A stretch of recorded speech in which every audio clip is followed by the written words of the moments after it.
अच्छा जी, question number 15 तक ये मैंने वीडियो में भी आपसे शेयर किया है। 16 से ऑनवर्ड देखते हैं। वेल स्टेटमेंट का जो आप कह रहे हैं वो मैं आपको उसके वीडियो में शेयर कर दूंगा। नाउ इसका हम फ़ायदा उठाएंगे कि जो भी आप टॉपिक जो समझते हैं, इवन के बेशक पढ़ा हुआ भी है, आप समझते हैं कोई किसी चीज़ पे रिवीजन चाहिए, कोई चीज़ दोबारा से चाहिए, आप मुझे बता दें, मैं उस पर इंशाल्लाह वीडियो शेयर कर दिया करूँगा और उसको आप रिवाइज कर लेंगे। अच्छा जी, MA an association of person registered in the sales act 1990 and is engage in the business of manufacture and distribution of various products. Following information is available. So सबसे पहला इंफॉर्मेशन यहाँ पे बताया हुआ है जी, सप्लाई से मुतालिक jet fuel to Pakistan to Pak Airways proceeding to Oslo. Provision of law साथ डिस्कस करते जाते हैं और साथ में फिर हमने उसका करना क्या है वो भी डिस्कस कर लेंगे।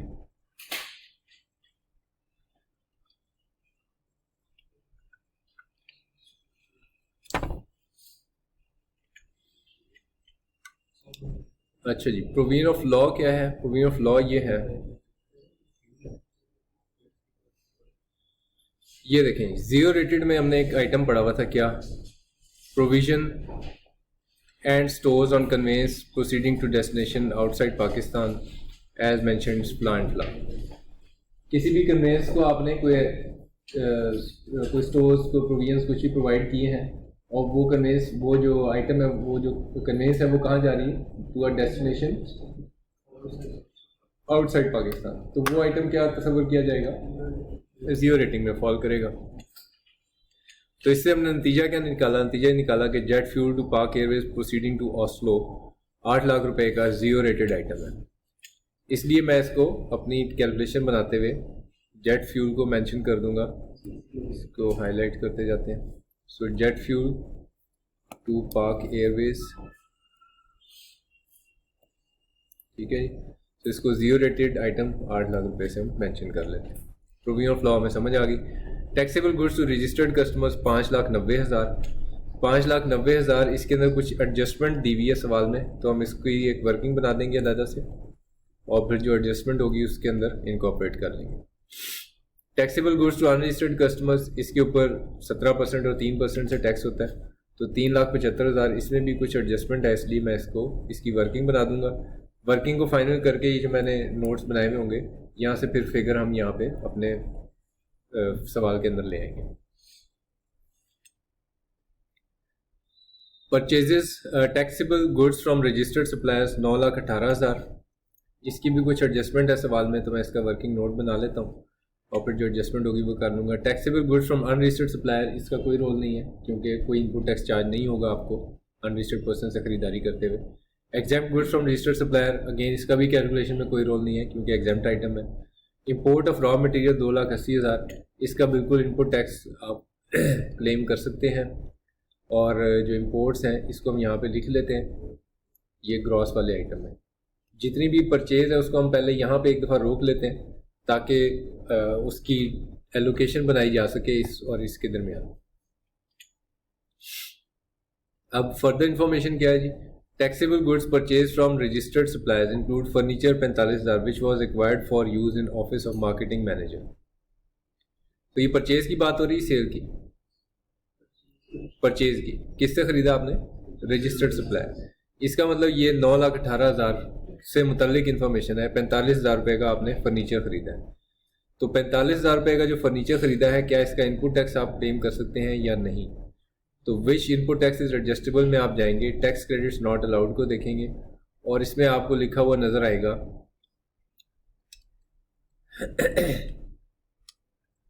So tax credits not allowed. इसमें ये एक आइटम लिखा हुआ है जिसमें क्या लिखा हुआ है? Furniture and furnishing. तो इसका मतलब इसका इनपुट टैक्स तो आप क्लेम नहीं कर सकते, अलाउड नहीं। तो इसलिए जो मेरी सप्लाईज फ्रॉम रजिस्टर्ड पर्सन है वो फर्नीचर फॉर ऑफिस, ये मैं 45,000 मुझे अलाउड नहीं है, इसलिए मैं इसको माइनस कर देता हूँ अपने परचेज में से। 8,73,000 अब हम यहाँ पे लिख देते हैं, ठीक है। सो ये आइटम अब इधर आ गया 8,73,000, इसका फिर एलोकेशन बन जाएगा। Next item is MA purchase 150 bags of cement covered under third schedule for construction of a bungalow for managing partner. Cement was purchased at wholesale price of 400 per bag, however the retail price was 500 per bag. दो important चीज़ें हैं adjustment में, खास तौर पे ये देखें क्या ये परचेज में शामिल है या नहीं. Following information is also available. Taxable goods purchase from registered supplier include, पहली एडजस्टमेंट में लिखा हुआ था. दूसरी में क्या लिखा है, एम ए परचेज 150 बैग्स. इसका मतलब ये उसमें शामिल नहीं है, ये उसके अलावा कोई इन्फॉर्मेशन दी. ठीक है. और ये थर्ड स्केजुअल आइटम है, तो थर्ड स्केजुअल आइटम के ऊपर जो रेट ऑफ सेल्स टैक्स लगाना होता है वो हम किसके ऊपर लगाते हैं, रिटेल प्राइस पे. सवाल ये है कि क्या मैं ये जो सीमेंट के बैग ख़रीदे हैं क्या इसका इनपुट टैक्स क्लेम कर सकता हूँ या नहीं कर सकता. तो पर्पस देखना पड़ेगा इस परचेज का.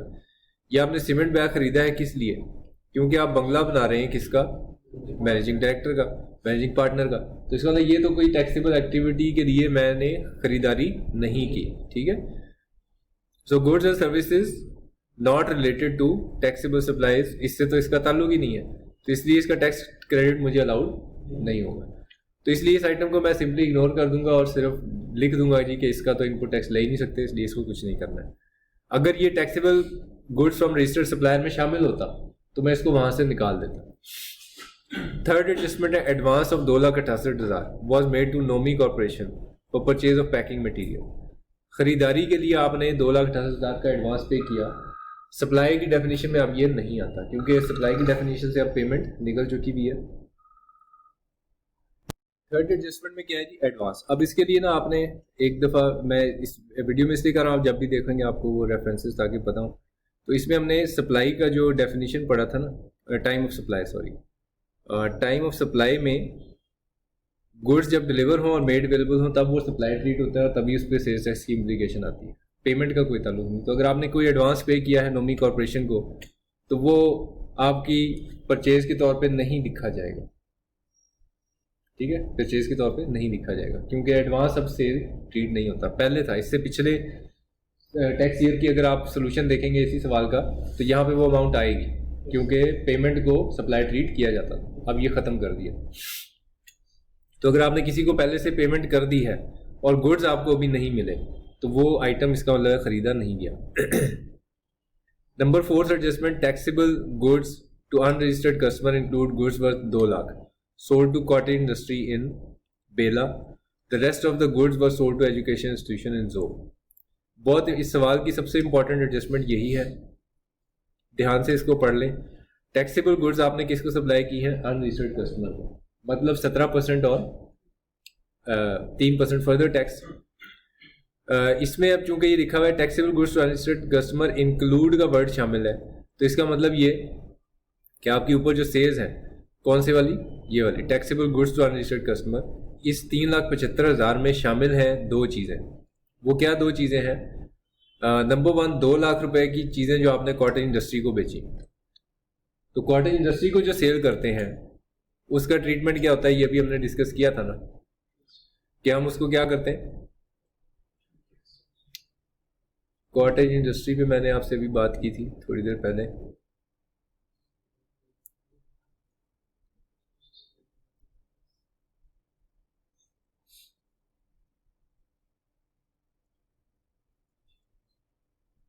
हाँ, ये था कि अब आप किस पोजीशन पे हैं, ज़रा ये सोच के बता सकते हैं, इस पोजीशन पे हैं या इस पोजीशन पे, पहले वाली या दूसरी वाली, पहले वाली. यानी आप सप्लाई कर रहे हैं कॉटेज इंडस्ट्री को, तो इसका मतलब फर्दर टैक्स चार्ज करेंगे. ठीक है, so this should be clear कि 2 लाख पे मैंने फर्दर टैक्स चार्ज करना है. और दूसरा, rest of the goods were sold to education institution in job. ये जो एजुकेशन इंस्टीट्यूशन को आपने सामान सप्लाई किया है, ये डेफिनेटली ये इसके लिए आपने किस चीज़ को जहन में रखना है जी, जिनके ऊपर फर्दर टैक्स चार्ज नहीं होता. वो कौन सी चीज़ें थी, ज़रा हम उस बॉक्स के ऊपर चले जाएं एक सेकंड के लिए.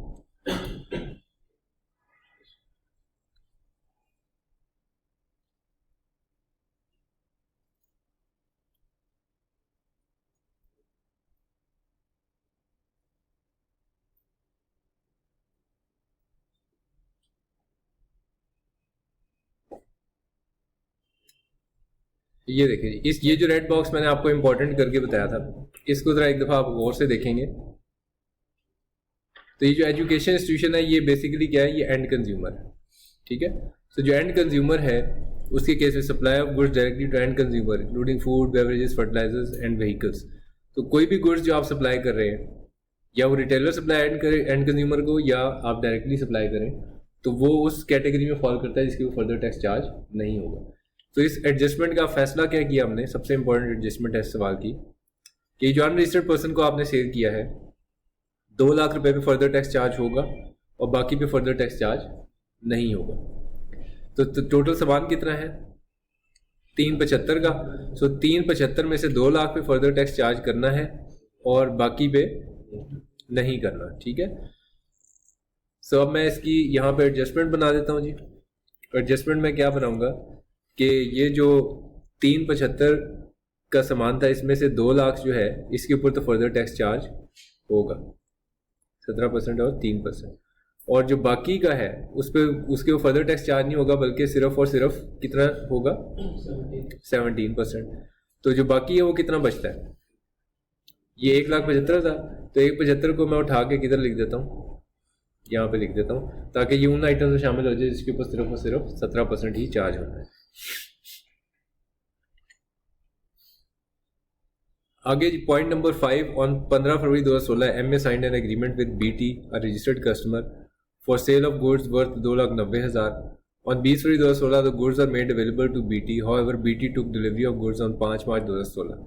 इस एडजस्टमेंट में basically again time of supply को वो टेस्ट करना चाह रहा है कि आपको टाइम ऑफ सप्लाई की सही समझ है या नहीं। सबसे पहले तो आप ये देखो कि क्या मेरी सप्लाईज में ये शामिल है ट्रांजैक्शन, ऐसी कोई बात नहीं लिखी। इसका मतलब ये कुछ एडिशनल इंफॉर्मेशन है। 15 फरवरी को आप किस मंथ का हिसाब बना रहे हैं इस वक्त, फरवरी 2016 का, और ये 15 फरवरी 2016 की ट्रांजैक्शन वो आपको बता रहे हैं कि आपने एक एग्रीमेंट साइन किया रजिस्टर्ड कस्टमर के साथ और आपने 2,90,000 की गुड्स बेचनी थी। 20 फरवरी को आपने अवेलेबल कर ली, लेकिन उसने सामान लिया कब आपसे, 5 मार्च को। तब सप्लाई मार्च में ट्रीट होगा या फरवरी में, ठीक है। तो इसके लिए ये हमने यही वाली प्रोविजन है कि जब गुड्स डिलीवर हो या मेड अवेलेबल हो, विच एवर इज अर्लियर। तो चूंकि मेड अवेलेबल हो गई थी गुड्स किस वक्त, 20 फरवरी को, तो इसलिए 2,90,000 की सेल मुझे रिकॉर्ड करनी चाहिए है। सो बाली ट्रेडर्स को हमने चूंकि गुड्स मेड अवेलेबल कर दी थी, इसलिए हम इसको अपनी सेल कंसिडर करेंगे। MA sold, point number 6, MA sold goods worth 52,000 to one of its customers on 2 months credit. The amount was inclusive of 4% markup. The 52,000 का सामान बेचा है और इसमें 4% का मार्कअप भी शामिल है। जब भी आप मार्कअप के ऊपर सेल करते हैं ना, तो मार्कअप के ऊपर सेल्स टैक्स चार्ज नहीं होता। यानी जो कैलकुलेशन है वो किस तरह से बनेगी कि अगर 100 रुपये की चीज़ है, लेट्स से 100 रुपये की चीज़ है, इसके ऊपर 10% का मार्कअप है, तो ये 110 का बिकेगा ये, लेकिन जो 17% सेल्स टैक्स चार्ज होना है वो तो वैल्यू ऑफ सप्लाई पे होना है, ठीक है, वो इसके ऊपर होगा, राइट। तो अब अगर जो यहाँ पे आपको वैल्यू बताई हुई 52,000, the amount was inclusive of 4% markup, तो अगर 100 रुपये की चीज़ है उसके ऊपर 4% मार्कअप है तो कितने की हो गई, 104 की। और ये जो 52,000 है ये किसको रिप्रेजेंट कर रहा है, 104 को ना, तो ये 104 के इक्विवेलेंट है 52,000। सो 52,000 इक्विवेलेंट है 104 के, और मुझे एक्चुअली वैल्यू ऑफ सप्लाई चाहिए जो कि मैं 100 की इस तरह से कैलकुलेट करूँगा, ठीक है। सो मल्टीप्लाइड बाय 100 डिवाइड बाय 104, तो ये मेरा वैल्यू ऑफ सप्लाई जो है वो बन जाएगा।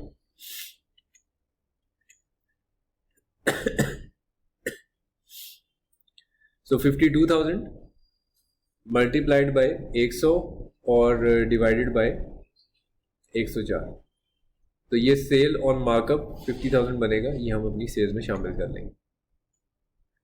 MA distributed free samples for one of its new detergents zeta among the clients. Free samples को क्या करें, सबसे पहले तो आपने ये देखना है, जो भी फ्री सैंपल आप किसी को देते हैं ना, पहले तो ये देखो कि प्रोविजन ऑफ लॉ कौन सी है जिसको मुझे फॉलो करना है, ठीक है। सो उसके लिए आप जाएंगे सबसे पहले सप्लाई की डेफिनेशन में, और उसमें हमने एक आइटम मैंने बहुत इंपॉर्टेंट करके आपको बताया था, कौन से वाला, ये वाला, putting to private business non business use of goods produce during taxable activity. आपकी मैन्युफैक्चर की हुई प्रोडक्ट को किसी भी इस्तेमाल में ले आओ तो वो क्या तस्वर किया जाता है, सप्लाई। अब इसने फ्री सैंपल दिया, इसका मतलब देखना ये पड़ेगा कि ये फ्री सैंपल है न्यू डिटर्जेंट का, क्या आप मैन्युफैक्चरिंग का काम करते हैं या नहीं करते। तो ऊपर आप बिजनेस देखोगे क्या है, engage the business of manufacture and distribution of various products. तो इसका मतलब आप मैन्युफैक्चरर हो। तो अब इसका मतलब ये आइटम क्या ट्रीट होगा, सप्लाई ट्रीट होगा। बेशक आपने इसके लिए 1 रुपया किसी को चार्ज नहीं किया, फ्री सैंपल्स दे दिए, तो ये 65,000 रुपये आपकी सेल्स ट्रीट होगा, फ्री सैंपल्स को सेल्स ट्रीट किया जाएगा जी। एंड कंज्यूमर को दे रहे हैं, एंड कंज्यूमर को दे रहे हैं, सॉरी रिटेल प्राइस। हाँ, अब इसमें देखें जो थर्ड स्केड्यूल आइटम आपने लिस्ट देखी, थोड़ा सा आपको जेहन में था, अच्छा यार बेवरेजेस हो सकते हैं, एरेटेड वाटर हो सकते हैं, ये तो थर्ड स्केड्यूल आइटम है। अब आइटम्स के अंदर ना जब तक अनटिल अनलेस एग्जामिनर आपको खुद से ना कहे कि ये फलाना थर्ड स्केड्यूल आइटम, जब भी देगा ना वो आपको बताएगा एग्जामिनर कि ये थर्ड स्केड्यूल आइटम है, साथ में रिटेल प्राइस बताएगा, ठीक है। स्कैफ 2 लेवल पे स्टूडेंट से ये एक्सपेक्टेड नहीं है कि उसको आइटम्स पता हो कि ये किस स्केड्यूल के हैं, ठीक है। तो इसलिए बेशक ये थर्ड स्केड्यूल का आइटम है, तो अगर थर्ड स्केड्यूल का आइटम है तो फिर इसको यहाँ पे हमें रिटेल प्राइस मालूम होनी चाहिए, और अगर रिटेल प्राइस मालूम होगी तो हम बोलेंगे, ठीक है। तो चूंकि क्वेश्चन साइलेंट है इसके ऊपर, so we will just take this value क्योंकि अवेलेबल ही यही है। MA issued debit note of ₹35,000 to Hali brothers to rectify a mistake in MS sales invoice. The invoice was originally raised in November 2015. नवंबर 15 की बात है और उसमें करेक्शन आप कब कर रहे हैं, फरवरी में। डेबिट क्रेडिट नोट्स को जिस मंथ में इशू किया जाता है उसी मंथ में इनकॉर्पोरेट किया जाता है, ये चीज़ हमें पता है। नाउ अब सवाल ये है कि डेबिट नोट है तो आपने इसका मतलब अपने कस्टमर के अकाउंट को डेबिट किया। अगर डेबिट किया है तो सेल्स क्रेडिट, इसका मतलब सेल्स को बढ़ाया, इसका मतलब आउटपुट टैक्स बढ़ेगा। सो 35,000 रुपये का डेबिट नोट है, तो इसका मतलब 35,000 रुपये से मेरी सेल्स इस महीने में डेबिट नोट की वजह से क्या होगी, बढ़ जाएगी। On 1 February 2016 MA sold 4,000 PACS of new caramel ice cream covered under third schedule at a discounted price of 100 पर litre pack. Retail price of the ice cream was 160। ना ये तो बिल्कुल आपको सिक्का बंद चीज़ पता है, रिटेल आइटम है तो वैल्यू ऑफ सप्लाई कौन सी होगी, रिटेल प्राइस। तो 160 रुपये मल्टीप्लाइड बाई 4,000, ये आपकी वैल्यू ऑफ सप्लाई बनेगी।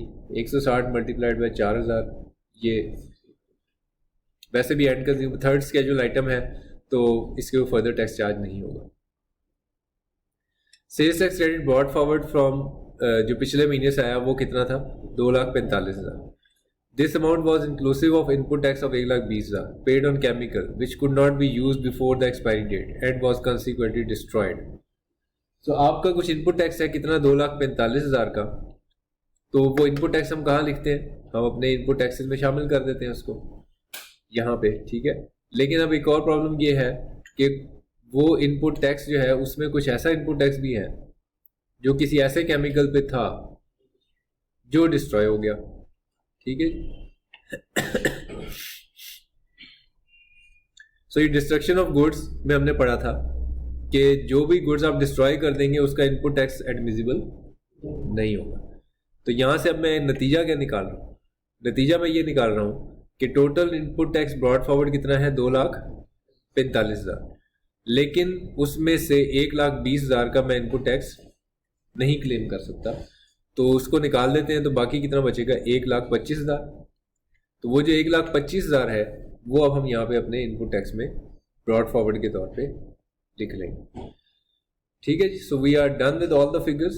ये फिगर 18,45,000 का फिगर है, ये इधर आ जाएगा। इस पर 17% सेल्स टैक्स बना लें। ये आगे की कैलकुलेशन आपको आई थिंक मैथमेटिक्स है, इसमें आप कुछ भी नहीं करना है आपने। 3% से फर्दर टैक्स कैलकुलेट किया, ये आउटपुट टैक्स हो गया, ये फर्दर टैक्स हो गया। यहाँ जो फिगर्स आ रहे थे आपने पार्क किए हुए थे, इसको डिस्ट्रीब्यूट कर दें इन दोनों के दरमियान, ये दो वैल्यूज़ बन जाएंगी। 17% से आगे ले जाएं, ये 0 रेटेड का रिफ़ंड हो जाएगा, ये इनपुट टैक्स क्लेम हो जाएगा। लेकिन इसको कंपेयर करना है 90% के साथ, सो मैं 90% वर्कआउट करूँगा। तो 2.65 विद इन लिमिट है, तो मैं कौन सी फिगर में से कौन सी फिगर माइनस कर रहा हूँ, इसमें से ये फिगर माइनस कर रहा हूँ, ये जवाब बना। ठीक है जी, क्लियर। ये वर्किंग होगी आपकी, जो प्रेजेंट करना है आंसर वो फिर इसमें से आपने निकालना है आंसर। जो मैंने आपको पिछली क्लास में बताया था कि ये फर्स्ट पेज जो आपका आंसर होना चाहिए वो इस तरह से होगा कि आपका जो फर्स्ट पेज होगा जिस पे आप अपना आंसर लिखेंगे question number whatever X Y Z, उसके ऊपर आपने फिर उसको ब्लैंक छोड़ के जो सेकंड पेज होगा उस पर वो वर्किंग बनानी है जो मैंने अभी डिस्कस किया आपके साथ। फर्स्ट पेज पे फिर आप अच्छी सी लिखाई में लिखेंगे जो भी नेम है बंदे का, टैक्स पीरियड बताएंगे उसका, ठीक है। वो मेरा वीडियो देखना था, उसमें जो पहले मैंने आपके साथ शेयर किया है। फिर आप उसमें लिखेंगे आउटपुट टैक्स, लिख दो यहाँ पे जल्दी से। सो आउटपुट टैक्स आप देखेंगे कि मैंने कितना वर्कआउट किया है यहाँ से। सो वो ये वाला फिगर होगा आउटपुट टैक्स का 347,650। सो 347,650 यहाँ पे लिखोगे। फिर आप लिखोगे इनपुट टैक्स कितना बनता है, फिर लिखोगे 90% ऑफ आउटपुट टैक्स। दोनों में से जो फिगर लेस होगी उसको यहाँ पे लिखोगे, माइनस करोगे। उसके बाद जो ये जवाब आएगा इसमें से माइनस करोगे फिक्स्ड एसेट्स का अगर कोई इनपुट टैक्स है, ठीक है। फिर ये आपका सेल्स टैक्स पेएबल बनेगा। तो ये आपकी पीछे वर्किंग होगी जहाँ से आप ये फिगर्स लेकर आएंगे, ठीक है। वर्किंग से ज़रा थोड़ा सा इजी हो जाता है।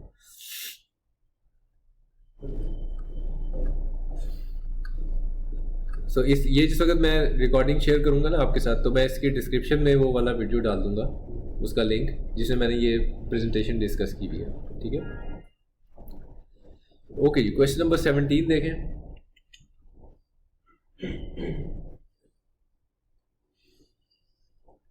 समाज एसोसिएट्स, ये पीडीएफ फाइल्स आपके साथ शेयर हुई है ना?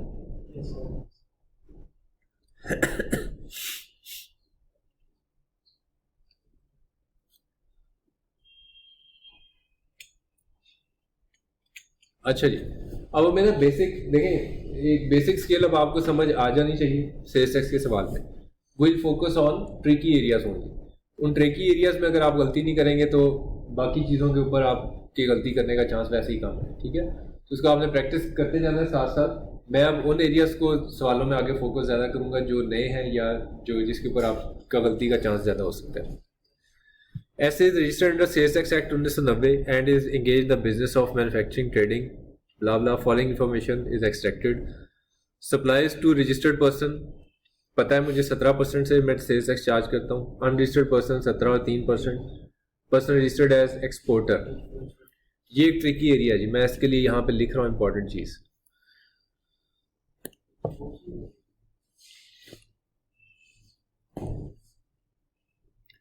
सो ये भी हमने आज ही डिस्कस किया है कि अगर मैं रजिस्टर्ड पर्सन हूँ, ये इसका ट्रिकी एरिया मैं यहाँ पे लिख रहा हूँ। अगर मैं रजिस्टर्ड पर्सन हूँ और मैं कोई सामान सप्लाई करता हूँ एक और रजिस्टर्ड पर्सन को, और वो रजिस्टर्ड पर्सन इसको एक्सपोर्ट कर देता है, तो इसकी जो सेल है वो 0% से चार्ज होगी, लेकिन जो परचेज है उसके ऊपर 17% सेल्स टैक्स चार्ज हुआ होगा। इसने सेल करते हुए 17% सेल्स टैक्स चार्ज किया होगा, ठीक है। लेकिन अगर यही बंदा कहाँ चला जाए, जाकर बैठ जाए, किधर बैठ जाए, एक्सपोर्ट प्रोसेसिंग जोन में, तो इसका इम्पैक्ट क्या होगा? इसका इम्पैक्ट ये होगा कि ये वाली सेल 0 रेटेड हो जाएगी, ठीक है। तो अब आपने इस चीज़ को ध्यान में रखना है कि किसी भी एक्सपोर्टर को सेल कर देने से वो सेल 0 रेटेड नहीं होती अनटिल अनलेस कि वो एक्सपोर्टर कहाँ पे हो, एक्सपोर्ट प्रोसेसिंग जोन में, ठीक है। तो अब इस सवाल में देखो आपको ये क्या बता रहा है, 2% रजिस्टर्ड एज एक्सपोर्टर, ये तो नहीं बताया हुआ कि एक्सपोर्ट प्रोसेसिंग जोन में, तो इसलिए आप इसको 6,25,000 को जब सेल करोगे तो इसको 0 रेटेड ट्रीट नहीं करोगे क्योंकि ये एक्सपोर्ट प्रोसेसिंग जोन में नहीं है बंदा। Purchase raw material from registered person 17% से चार्ज होगा। फिनिश गुड फ्रॉम अनरजिस्टर्ड कोई लेना देना नहीं। Packing material from registered person बिल्कुल इसके ऊपर इनपुट टैक्स चार्ज होगा 17% से। Local machinery from unregistered person कोई लेना देना नहीं हमारा। इंपोर्ट्स फिनिश गुड्स ये इसके ऊपर इनपुट टैक्स चार्ज होगा 17% से। Packing material from registered person include material worth 1,50,000 which was use for packing electrical Motors on 31 August 2016 these Motors were still part of SS unsold stock. अब basically यहाँ इस सवाल में ये जो अनसोल्ड स्टॉक की बात कर रहा है ये एक नई चीज़ है जो प्रीवियस किसी क्वेश्चन में नहीं आई। सो लेट्स से जनवरी का मंथ, मैं ये पॉइंट एक्सप्लेन कर देता हूँ। जनवरी का मंथ है, आपने परचेज किए 100 यूनिट्स, आपने 100 यूनिट्स परचेज कर लिया मिस्टर ए ने।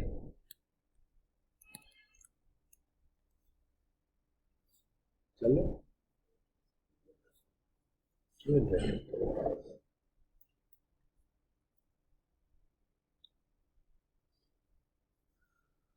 100 यूनिट्स परचेज कर लिए मिस्टर ए ने। तो मिस्टर ए जब ये यूनिट परचेज करेगा, इसको रास्ते से हटा देते हैं, ये जो परचेज करेगा इसके बाद इसने क्या करना है, इन आइटम्स को सेल कर देना है। 100 यूनिट परचेज किए हैं, फर्स्ट कर लेते हैं 10 रुपए का एक यूनिट है, तो परचेज कितने की हो गई, 1000। सेल करता है वो 4 यूनिट, और एक आइटम सेल कर देता है लेट से 20 रुपए का, तो कितने की सेल हो गई, 80 रुपए की। नाउ पॉइंट समझो कि सेल कितनी हुई है, 80 रुपए की, लेकिन परचेज कितनी हुई है, कितने की, 1000। ठीक है। नाउ सवाल यह है कि क्या मैंने जो परचेज की है उसका इनपुट क्लेम करने के लिए उसका सेल होना भी जरूरी है या नहीं। क्या क्वेश्चन पूछूं कि मैंने जो परचेज की है 1000 रुपए की, इसके ऊपर अगर मैं 17% से बनाऊं सेल्स टैक्स, और मैंने सेल किया 80 रुपए की उसके ऊपर बनाऊं सेल्स टैक्स, तो क्या इनपुट टैक्स इसका क्लेम करने के लिए उन यूनिट्स का सेल होना भी जरूरी है या नहीं। The answer is no. वो बस 90% की लिमिट है जो एक अप्लाई होगी। इस ये जो परचेज है, if it is to be use for sale purposes, तो इसका इनपुट टैक्स आप बिल्कुल क्लेम कर सकते हैं, बस 90% की लिमिट में रहते हुए, बाकी फिर कैरी फॉरवर्ड कर लें। ठीक है। नाउ यही बात इस सवाल में आपको कंफ्यूज करने के लिए इस्तेमाल की हुई है, और इसने क्या कहा है कि आपने पैकिंग मटेरियल खरीदा रजिस्टर्ड पर्सन से, जिसमें से 1.5 लाख रुपया है जो कि पैकिंग में इस्तेमाल तो हुआ है, लेकिन वो स्टॉक अभी सेल नहीं हुआ। जिस चीज को पैक करने के लिए आपने पैकिंग मटेरियल खरीदा 1.5 लाख रुपए का, उससे कुछ सामान पैक कर दिया, सामान अभी बिका नहीं, तो क्या मैं उसका इनपुट टैक्स ले सकता हूँ। यस, ले सकता हूँ। अपने आउटपुट टैक्स के 90% की लिमिट लगाऊंगा उस पर, लेकिन इनपुट टैक्स मैं क्लेम कर सकता हूँ। तो इसमें कोई प्रॉब्लम नहीं है कि 1.5 लाख रुपए का आप इनपुट टैक्स बिल्कुल क्लेम कर सकते हैं। ठीक है। सो ये कंफ्यूजन क्लियर होना चाहिए। इसलिए जिस वक्त आप अपना इनपुट टैक्स बनाएंगे, तो ये चूंकि एक ट्रिकी एरिया है, मैं इसको यहाँ पे हाईलाइट कर देता हूँ कि जो पैकिंग मटेरियल है, कितनी वैल्यू बताई हुई है इसकी, 1 लाख। हाँ, packing material from registered person include material 1,50,000, तो 1,50,000 किस में शामिल है, packing material from registered person. तो 5,10,000 में कोई एडजस्टमेंट करूंगा मैं इसकी, नहीं, कोई एडजस्टमेंट की जरूरत नहीं, 5,10,000 बिल्कुल ठीक है। सो जो पैकिंग मटेरियल है 5,10,000 का, इसमें कोई भी एडजस्टमेंट करने की जरूरत मुझे नहीं है, एज इट इज ये फिगर आ जाएगी। उसके बाद raw material purchase from registered person include purchase of 80,000 of hydrochloric acid from JB traders, the supplier has not yet deposited the amount of sales tax collected from SA in government treasury. सो एक बंदे से आपने खरीदारी की 80,000 रुपए की, और उसने आपसे सेल्स टैक्स लेकर गवर्नमेंट के पास जमा नहीं कराया, तो क्या आप उसका इनपुट टैक्स क्लेम कर सकेंगे, नहीं कर सकेंगे। क्यों नहीं कर सकेंगे, क्योंकि टैक्स क्रेडिट्स नॉट अलाउड में लिखा हुआ है कि अगर गवर्नमेंट ट्रेजरी में सेल्स टैक्स जमा ना हुआ तो इनपुट टैक्स क्लेम नहीं हो सकता।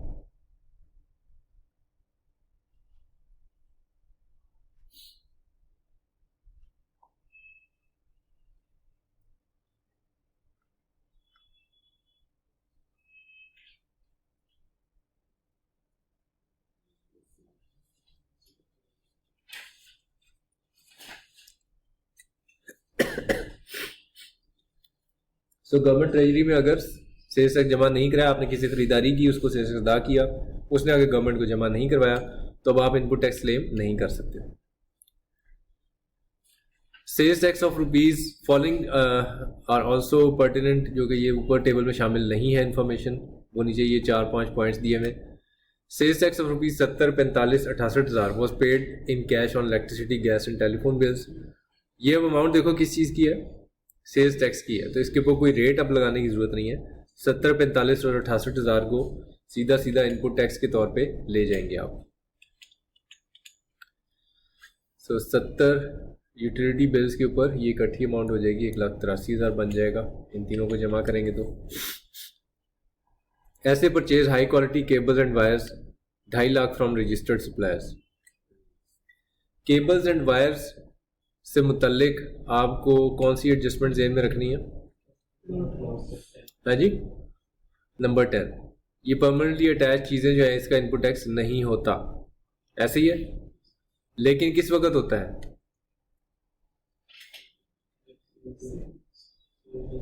अगर आपने इसलिए खरीदी है केबल्स एंड वायर्स कि आपका कारोबार ही है, तो फिर इनपुट टैक्स क्लेम कर सकते हैं, ठीक है। तो अब देख लो कि आपने क्या बिल्डिंग पे लगाना था या कारोबार यही था, तो देख लेते हैं इसका काम क्या है। The business of manufacturing, trading, export of electric, chemical and other consumer goods. तो इसका अंदर कारोबार ये है कि इलेक्ट्रिक आइटम खरीदते बेचते हैं आप, कहीं ये नहीं बताया हुआ कि अपनी बिल्डिंग पे इस्तेमाल किया है, तो इसका मतलब 2.5 लाख रुपए का इनपुट टैक्स क्लेम किया जा सकता है, कोई मसला नहीं। 3 cartons of sulfuric acid were supplied to registered distributor at a price of 1,10,000 per carton. The distributor normally supplied to retailer at a price of 1,35,000 per carton. तो सल्फ्यूरिक एसिड है और 1,10,000 पर कार्टन, आपने कितने कार्टन दिए हैं? 3 carton.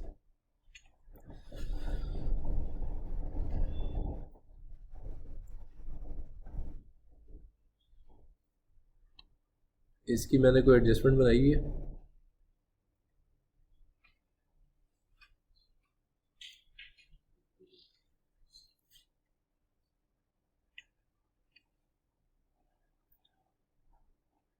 वह supply to registered distributor 1,10,000 पर carton. Distributor normally retail price of 1,35,000 पर कार्टन। हाँ ये है ना, ये मैंने गलती से यहाँ पे शैम्पू लिख दिया, इसको करेक्ट कर लीजिएगा। ये यहाँ पे आइटम गलत दिखा है, ये सल्फ्यूरिक एसिड होगा यहाँ। अच्छा जी, अब देखें इस सवाल में इस एडजस्टमेंट में ट्रिकी पॉइंट क्या है? ट्रिकी पॉइंट ये है कि इसने कहा कि 3 कार्टन आपने बेचे हैं सल्फ्यूरिक एसिड के, जो कि आपने किसको बेचे हैं? डिस्ट्रीब्यूटर को 1,10,000 के, और डिस्ट्रीब्यूटर वो कितने का बेचता है आगे रिटेलर को? 1,35,000 का। वो आगे कितने का बेचता है, इससे हमारा क्या ताल्लुक? रिटेलर का वर्ड लिख के आपको शायद ये कंफ्यूज करना चाह रहा है कि आप समझेंगे रिटेल आइटम है और मुझे ये रिटेल प्राइस शायद बताएगी, तो ऐसा कुछ नहीं है। तो रिटेल आइटम जब होगा वो स्पेसिफिकली बताया होगा, रिटेल प्राइस स्पेसिफिकली बताई होगी। तो हमारे लिए तो रेलिवेंट 110 पर कार्टन ही है, और 3 कार्टन हैं तो 3,30,000 रुपये वैल्यू ऑफ सप्लाई होगी। 5 electric kettles 75,000 were purchase for use in the office of factory manager. Electric kettles को हम क्या कर सकते हैं, इसका इनपुट टैक्स ले सकते हैं? नहीं ले सकते। क्यों नहीं ले सकते? क्योंकि ये किस में फॉल करता है? ये ऑफिस इक्विपमेंट में फॉल करता है, और ये इसका टैक्स रेट हमें अलाउड नहीं है, तो 75,000 का इनपुट टैक्स आप क्लेम नहीं कर सकते। ऑन 5 अगस्त 2016 ऐसे received advance of 6 lakh against supply of electric shaver to Bari Electronics. ऐसे agreed to deliver the goods in September. तो एडवांस पेमेंट्स जो है उसका कोई सेल परचेज से ताल्लुक नहीं रहा, टाइम ऑफ सप्लाई से निकल गया। ऑन 25 अगस्त 2016 ऐसे issued discount coupons worth ₹4.5 lakh to इस customer for participating in grand annual sales exhibition. Now अब बात ये हो रही है कि आपने कोई डिस्काउंट कूपन्स इशू कर दिए। डिस्काउंट कूपन क्या होता है कि आपने कस्टमर को एक एडवर्टीजमेंट पर्पज़ के लिए, फॉर एग्जांपल मैंने कल अपना स्टॉल लगाना है एक जगह पे, तो मैं आपको एक कूपन दे दूंगा कि यार अगर ये लेकर तुम आ जाओगे ना तो तुम्हें 100 रुपये की जो दही बल्ले की प्लेट है वो 90 की मिल जाएगी, right. Now this is discount coupon. अब ये डिस्काउंट कूपन मैं जितना भी बांटता रहूँ, ये तो कोई सेल नहीं हो रही ना। सेल तो उस वक्त होगी जब गुड्स एक्चुअली डिलीवर होंगी। जब गुड्स एक्चुअली डिलीवर होंगी तो फिर देखा जाएगा टाइम सप्लाई क्या होगा। अगर वो discount in accordance with norms of business है और इनवॉइस पे मैंने मेंशन किया हुआ है, तो मैं डिस्काउंटेड प्राइस पे सेल्स टैक्स चार्ज करूंगा। तो यहाँ पे तो अभी आपने सिर्फ डिस्काउंट कूपन्स दिए हैं, ऐसे ही है ना। दिसंबर 2016 में जाके एग्जीबिशन होना है और आपने उसके लिए डिस्काउंट कूपन्स डिस्ट्रीब्यूट कर दिए, तो वो डिस्काउंट कूपन्स कोई ट्रांजैक्शन नहीं है, इसका कोई आपकी कैलकुलेशन पे इम्पैक्ट नहीं आएगा। Other related information, on 10 February 2016 एस्टे purchase liquid nitrogen 3 lakh from Mughal Chemicals registered supplier on credit. On 15 August 2016 ऐसे paid the outstanding amount to MC by way of cross cheque. इसमें वो 180 दिन की लिमिट आपने चेक करनी है कि आपने 10 फरवरी को परचेज किया था फ्रॉम मुगल केमिकल्स और 15 अगस्त 2016 को आपने क्या किया, पेमेंट कर दी। तो डेज काउंट करने पड़ेंगे आपको। अगर 180 दिन से ज़्यादा बनते हैं तो इनपुट टैक्स अलाउड नहीं होगा, ठीक है। सो डेज काउंट करेंगे जो कि 180 दिन से ज़्यादा बनेंगे और आप फिर इसका इनपुट टैक्स आपको कितनी वैल्यू है 3 लाख रुपए, इसको रिवर्स करना पड़ेगा। क्यों रिवर्स करना पड़ेगा? उसकी वजह यह है कि आप इनपुट का क्लेम कर चुके हैं फरवरी में। कब क्लेम कर चुके हैं? फरवरी में आप इनपुट टैक्स क्लेम कर चुके हैं। सो लिक्विड नाइट्रोजन इसके ऊपर जो भी इनपुट टैक्स बनता है उसको आप रिवर्स करोगे इस मंथ में। रीजन क्या है? रीजन ये है कि पेमेंट आफ्टर 180 डेज हुई है और 181st डे किस मंथ में फॉल कर रहा है जिस मंथ की मैं कैलकुलेशन बना रहा हूँ, यानी कि ये जब खुद से करोगे तो फिर ये मेरी बातें समझ आ जाएंगी। अभी मुझे पता है आप सो रहे हैं। ये अगस्त 2016 में फॉल कर रही है, इसलिए जिस मंथ में 181वां दिन आ जाता है उस मंथ में आप वो परचेज रिवर्स करते हैं। परचेज का इनपुट किस मंथ में क्लेम हुआ है? वो फरवरी में ही क्लेम हो गया था, लेकिन अब चूंकि पेमेंट देर से की आपने तो अब इस महीने में वो इनपुट टैक्स अब आप रिवर्स कर रहे हैं 3 लाख रुपए का, ठीक है जी।